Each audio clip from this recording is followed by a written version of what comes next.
Hello everyone! By the end of this lesson, you'll be informed of all of the materials I use for my paintings and the materials I'd recommend for anyone who is just starting out with oil painting or getting back into the swing of things. I'm going to keep things super simple, easy, and not overwhelming. Then I'm going to go over simple painting strategies like how you should approach any botanical painting in a way that isn't overcomplicated.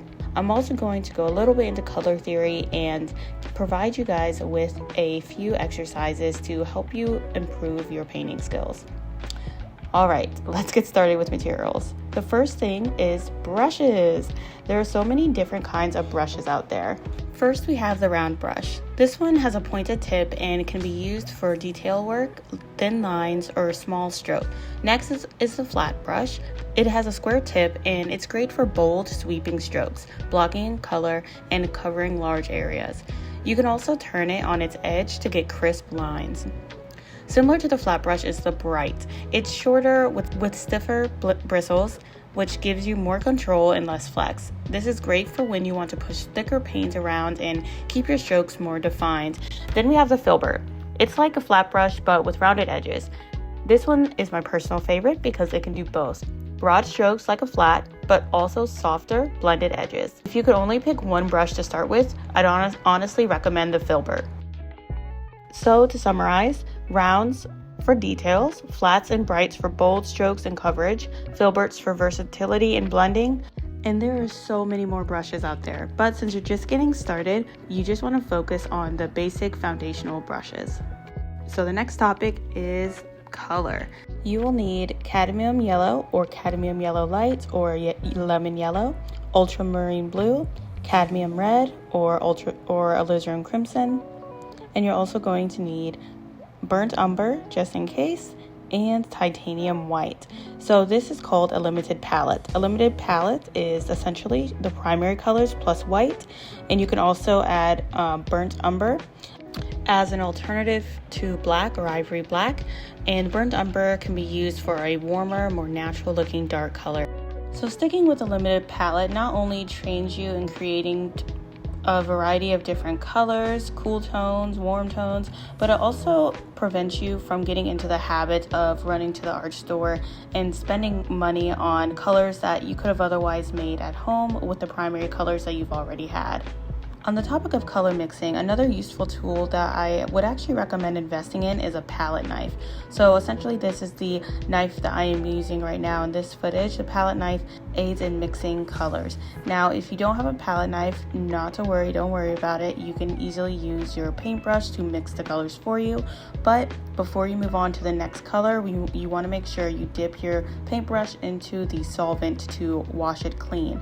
That will prevent your pure colors from mixing in with unwanted colors on your brush.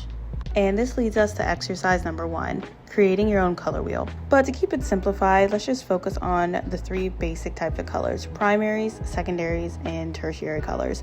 The primary colors, as mentioned before, are yellow, blue, and red. Secondary colors are 2 primary colors mixed together. So green, purple, and orange. Blue and yellow make green, yellow and red make orange, and blue and red make purple. Now, these colors then become tertiary colors. Tertiary colors are created when you mix a primary color with a secondary color. So your first activity is to play around with the colors, see how many different kinds of colors you can make, and don't forget to make tints of those colors. A tint is any color plus white. All right, so now let's talk about the surface. For beginners, the easiest surface to start with is a pre-primed canvas panel or a canvas board. They're inexpensive, flat, and ready to go, no extra prep needed. You could also try oil painting paper or canvas paper. It's designed to handle oils and is great for practice and also inexpensive. The big benefit is that it doesn't feel precious and it takes the pressure of creating a perfect masterpiece off of your shoulders. When you paint on a stretched frame canvas right away, you might feel pressure to create a perfect masterpiece. That pressure can actually hold you back from experimenting and learning. With panels or paper, you'll feel freer to make mistakes, test techniques, and just play with the paint, which is the best way to improve. Next up are the mediums and solvents. Oil paint straight out of the tube is thick, and mediums help you change how it behaves. A common beginner medium is linseed oil. It makes your paint smoother and glossier.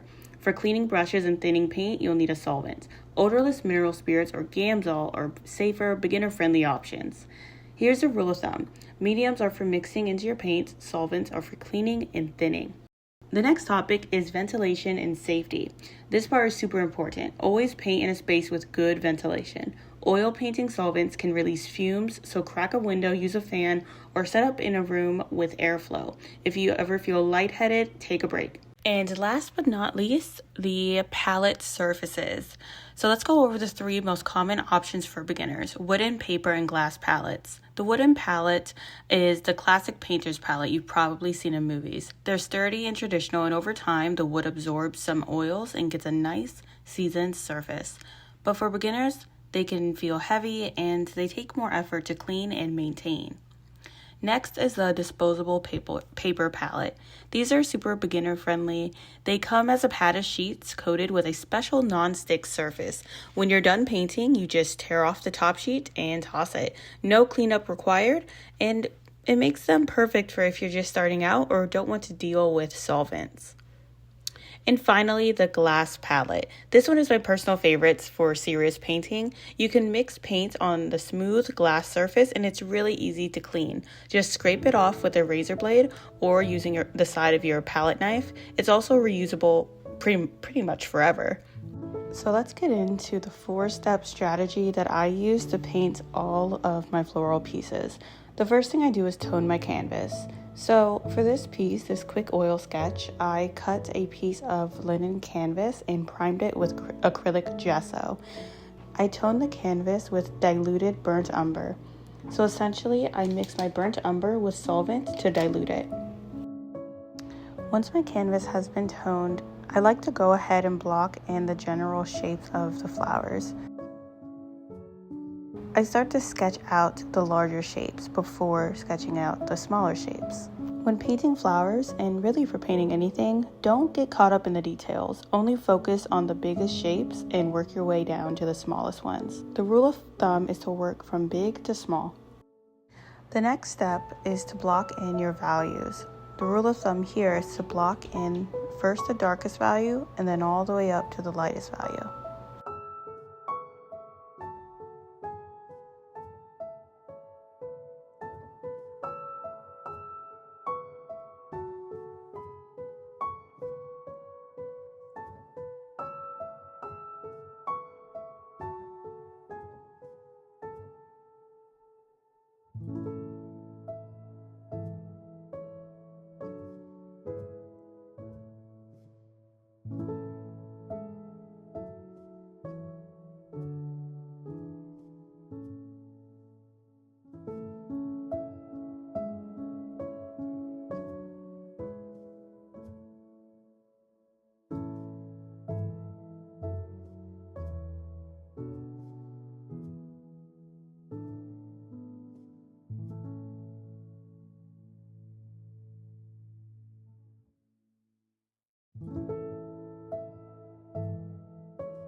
Once I'm done blocking in the values, I go ahead and mix my colors. I first start out by mixing the darkest colors that I see in the photo, and then I work my way up to the lightest colors. So for this reference photo, I'm first mixing my colors to match the center of the sunflower, and then I'm going to move on to color matching the colors of the petals, and then lastly the background.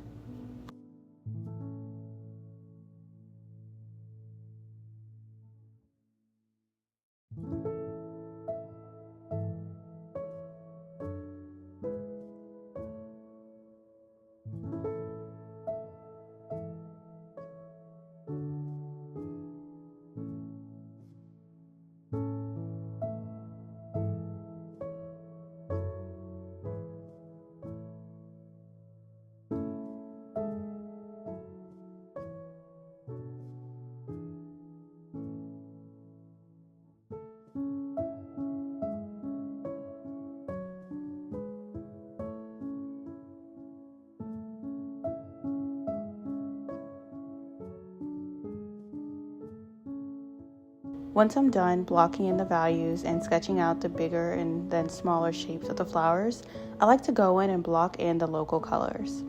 The local colors are the general colors of a certain area within the composition.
I hope you guys enjoyed today's lesson. I look forward to seeing you guys in the next video.